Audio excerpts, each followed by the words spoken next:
ورحمۃ اللہ۔ الحمد للہ والصلاة والسلام علی رسول اللہ۔ اعوذ باللہ من الشیطان الرجیم، بسم اللہ الرحمن الرحیم۔ والذین یکنزون الذہب والفضة ولا ينفقونها فی سبیل اللہ فبشرهم بعذاب علیم۔ حضرات گرامی، زکوٰۃ اسلام کا اہم ترین رکن ہے، اور زکوٰۃ اللہ رب العزت کی طرف سے عائد کردہ اپنے بندوں پر فریضہ ہے، جس کی ادائیگی بر وقت لازم ہے۔ جیسے نماز کی ادائیگی بر وقت لازم ہے، اسی طرح زکوٰۃ کی ادائیگی بر وقت لازم ہے۔ نماز تاخیر سے پڑھنے والا بھی مجرم ہے، زکوٰۃ تاخیر سے دینے والا بھی مجرم ہے۔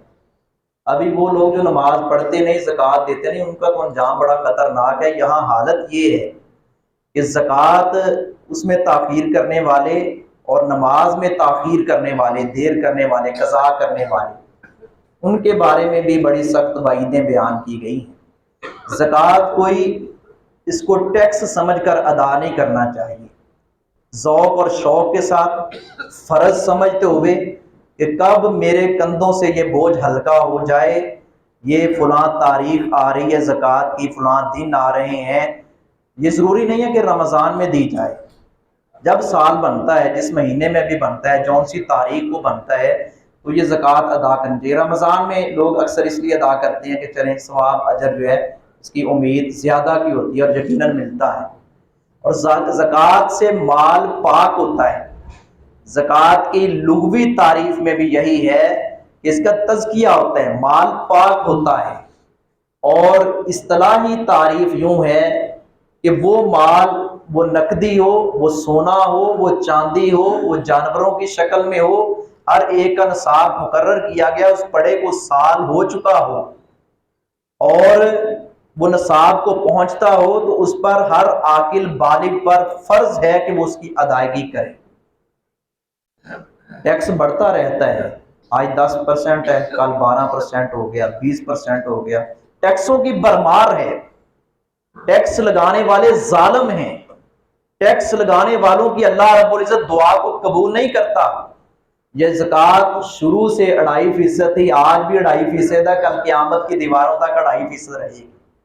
خدا نہ خواستہ روپے پیسے آگے پیچھے ہو جائیں، کاروبار میں مندہ پڑ جائے، کوئی خطرہ مول لینا پڑے، کوئی اونچ نیچ ہو جائے، پھر بھی تو بندہ برداشت کرتا ہے۔ کیا حیثیت ہے 1,00,000 کے پیچھے تقریباً کوئی 2,500 3,000 کی کیا حیثیت ہے کہ وہ ہم اللہ کے راستے میں نہیں دیتے؟ جن لوگوں کا حق ہے ان کی حقوق کو غصب کر رہے ہیں۔ زکوٰۃ کا تعلق حقوق اللہ سے بھی ہے، حقوق العباد سے بھی ہے۔ یہ بدنی مالی عبادت ہے۔ بندگان الہی اس سے فیض یاب ہوتے ہیں۔ کتنے معذور، اپاہج، غریب، مسکین، کمزور، ناتواں لوگ اس سے فیض یاب ہوتے ہیں، اور اس سے اجتماعیت کو فروغ ملتا ہے، خوشحالی آتی ہے، غربت کا خاتمہ ہوتا ہے، تنگ دستی کا خاتمہ ہوتا ہے، بلائیں مصیبتیں دور ہو جاتی ہیں۔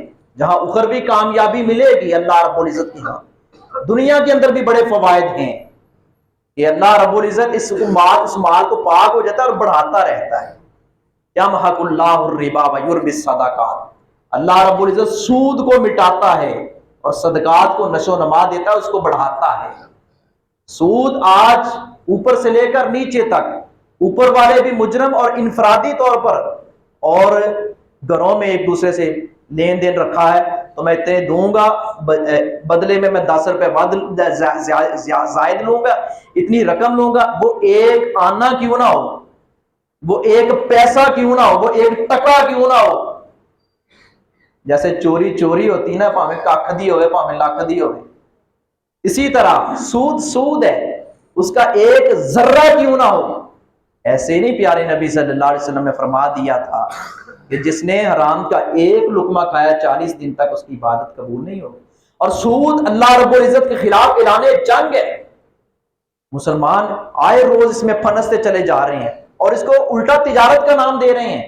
کئی ایک کمپنیاں اور کئی ایک ایسی چیزیں نکل آئی ہیں اور وہ کرتے سودی کام ہے، سودی معاملات ہیں، رنگ اور نام دیا ہوا تجارت کا۔ اللہ سود کا خاتمہ چاہتا ہے اور صدقات کو نشو و نما دیتا ہے، مال میں اضافہ ہوتا ہے۔ یہ جس بندے کے اندر ایمانی غیرت ہو وہ اس کو محسوس کرتا ہے، ایمانی حلاوت ہو، یار میں نے اتنا دیا تھا، یہ دیکھو پیچھے برکتیں پڑ گئی ہیں، مال ختم ہونے کو نہیں آ رہا، اتنا دیا ہے۔ اور اللہ رب العزت نے سبع سنابلا فی کل سنبلۃ مئۃ حبہ، کہ ایک دانہ بویا ہے، آگے 7 جو ہے وہ بالیاں نکلی ہیں اور ہر بالی کے اندر سے سینکڑوں دانے ہیں۔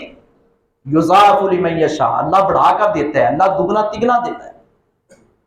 وہ حدیث ہے نا، نبی صلی اللہ علیہ وسلم نے فرمایا کہ ایک کھجور بھی تم صدقہ کرتے ہو، ایک روایت میں آتا ہے بے شک آدھی کھجور کا کچھ حصہ بھی صدقہ کرو، کر کے بس اپنے آپ کو جہنم کی آگ سے بچا۔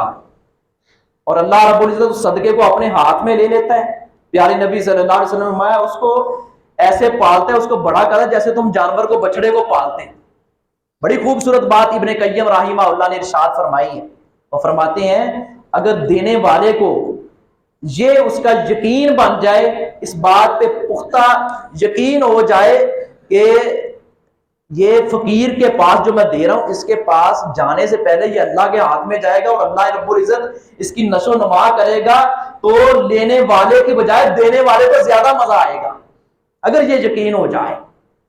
اور پھر زکوٰۃ جو ہے اگر صحیح طریقے سے لوگ ادا کریں، غربت کا خاتمہ ہو جائے۔ جہاں غربت کے کئی ایک اور اسباب ہیں، ایک بنیادی اور بڑا سبب یہ بھی ہے کہ سرمایہ داروں کا زکوٰۃ ادا نہ کرنا ہے۔ غربت کا خاتمہ ہوگا۔ اسلام نے خوبصورت سود کے متبادل نظام دیا، صرف یہ نہیں کہا سود حرام ہے، سود حرام ہے، متبادل نظام دیے ہیں اسلام نے۔ جیسے اسلام نے جنسی خواہش اور جنسی تسکین کے لیے متبادل نظام دیا ہے، صرف زنا سے نہیں روکا۔